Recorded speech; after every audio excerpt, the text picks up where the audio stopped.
बिस्मिल्लाहिर्रहमानिर्रहीम।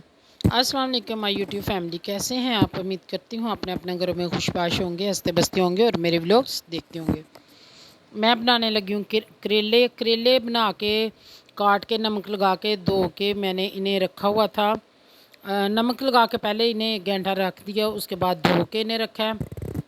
धूप ना होने की वजह से खुश्क नहीं हो सके। फिर मैंने ऑयल डाला, ऑयल को अच्छे तरीके से गर्म करके उसमें हम करेलों को फ्राई कर लेंगे। इतने अच्छे तरीके से फ्राई करने हैं कि इनकी जो कड़वाहट है ना, इनको फ्राई करने का बुनियादी मकसद क्या है कि कड़वाहट ख़त्म हो जाए, बिल्कुल कड़वाहट नहीं रहेगी। ऑयल में इनको फ्राई करना है और अच्छे तरीके से करना है कि इनका कलर चेंज हो जाए। जब ये ग्रीन कलर से येलोश में आ जाएंगे ना, ये देखें, तो समझो करेले हमारे बहुत अच्छे तरीके से फ्राई हो चुके हैं। बहुत ज़्यादा भी नहीं इनको फ्राई करना कि वो पापड़ी बन जाए, वो फिर टेंडर हो जाएंगे, वो और तरह के वो सही नहीं रहेंगे। फ्राई करके वो मैंने निकाल लिए हैं और अब मैंने ऑयल भी निकाल लिया और हस्बे ज़रूरत रहने दी है 1 कप। उसमें डाला मैंने नमक, हरी मिर्च, नमक और लाल मिर्च, हल्दी, काली मिर्च थोड़ी सी डाली है, नमक डाला है और यही मसाले थे फ़िलहाल मेरे पास और इन्हीं मसालों में ही मैं बनाऊंगी। और उसको डाल के मैंने थोड़ा सा भुना है। साथ मैंने कटे हुए 3 से 4 टमाटर डाल दिए हैं और सब्ज़ मिर्च डाल दी हैं और इनको टमाटरों के ही पानी में इस मसाले को हमने भूनना है। इतना अच्छा मसाला तैयार करना है ना कि बस मसाला आपका जितना अच्छा तैयार होगा, आपकी हंडिया की सारी बेस ही मसाला है।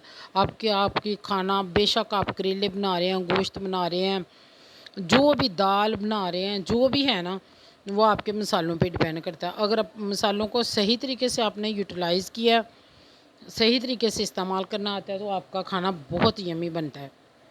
और थोड़ी सी मेहनत किया करें, जान लड़ाया करें और मोहब्बत से पकाया करें, फिर बड़ा खाने का फ्लेवर उठ के आता है। और टमाटरों का पानी उस वक्त तक भूनना कि अच्छे तरीके से खुश्क हो जाए, क्योंकि हमें करेलों में पानी नहीं चाहिए। और फिर उसके बाद कीमा मेरा आया था लेट, मैंने इसमें करना था कीमा मिक्स। तो सारी रेसिपी मेरी रेडी होगी।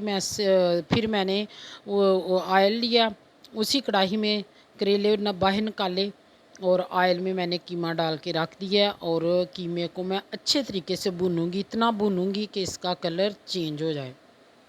और इसमें थोड़ा सा मैं नमक ऐड करूँगी।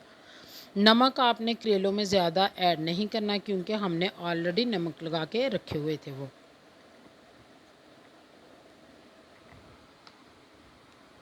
अब करेले को अच्छे तरीके से भूनना है, बहुत अच्छे तरीके से। और फिर थोड़ा सा पानी लगा के इसको उसके ऊपर लिड दे के इसको रख देना।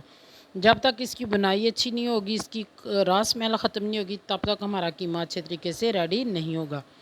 अब हमारा कीमा हो गया रेडी, बहुत अच्छे तरीके से इसकी बुनाई हो गई है। इसकी स्मेल, जो एक गोश्त के कच्चेपन की स्मेल होती है, वो ख़त्म हो गई है। और अब मैंने वो जो करेले रेडी किए हुए थे वो मैंने इसमें ऐड कर दिए। अब हम इनको मिक्स करेंगे और थोड़ा सा इनको 3 से 5 मिनट तक पकाएंगे। इतना पकाएंगे ताकि हर चीज़ आपस में मर्ज हो जाए और कीमा या करेले अलग-अलग नज़र ना आए। करेलों में बिल्कुल पानी नहीं था और कीमे में भी बिल्कुल पानी नहीं था। अगर पानी हुआ तो फिर हमारी हंडिया का फ्लेवर वो नहीं आया। बस ये मैं आपको डिश आउट करके दिखाती हूँ। यही तो मेरी एक छोटी सी वीडियो, पसंद आए तो लाइक शेयर सब्सक्राइब ज़रूर करें। दुआ में रखिएगा याद। खुश रहो, खुश रहने दीजिए, जियो और जीने दो। और किसी का अच्छा नहीं कर सकते तो बुरा भी मत करो। अल्लाह हाफिज़।